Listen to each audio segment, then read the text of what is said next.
कहानी का शीर्षक छुपे हुए सच का खेल।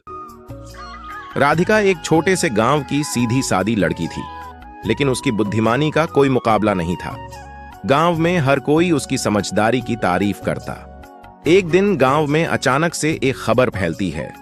गांव के मंदिर के नीचे एक खजाना छिपा हुआ है, पर यह कोई आम खजाना नहीं था, बल्कि उसकी पहरेदारी एक रहस्यमयी पहेली करती थी। राधिका ने ठान लिया कि वह इस पहेली को सुलझाएगी। रात के समय वह अकेले ही मंदिर की ओर चल पड़ी। मंदिर में पहुंचकर उसे एक अजीब सी आवाज सुनाई दी। वह ध्यान से सुनी। आवाज कह रही थी, जो भी इस खजाने को पाना चाहेगा, उसे पहले अपना सबसे बड़ा डर हराना होगा। राधिका का दिल तेजी से धड़कने लगा, पर उसने साहस जुटाया और मंदिर के भीतर कदम रखा। जैसे ही वह मंदिर के गर्भगृह में पहुंची, सामने एक बड़ा सा पत्थर दिखाई दिया। उस पत्थर पर कुछ लिखा हुआ था, पहले प्रश्न का उत्तर दो, तभी अगला रास्ता खुलेगा। पहला प्रश्न, वह कौन सी चीज है जो अंधेरे में भी नहीं छुपती? राधिका कुछ देर सोचती रही और फिर बोली, सत्य। अचानक से पत्थर अपने आप खिसक गया और एक गुप्त दरवाजा खुल गया। उसने भीतर प्रवेश किया।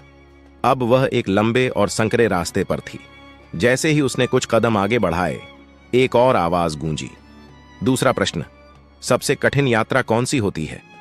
राधिका थोड़ी घबराई, लेकिन फिर समझ गई, यह यात्रा मन की होती है, उसने कहा। दरवाजा फिर से खुल गया। अब राधिका आखिरी कमरे में थी।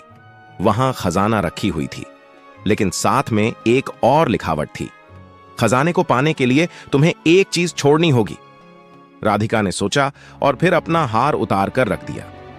तभी अचानक से खजाने के ऊपर की धुंध साफ हो गई और असली खजाना सामने आया।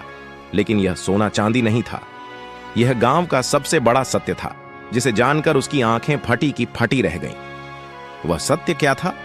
वह था, गांव के सभी लोग एक बड़े रहस्य में जी रहे थे और राधिका ही इसका समाधान थी।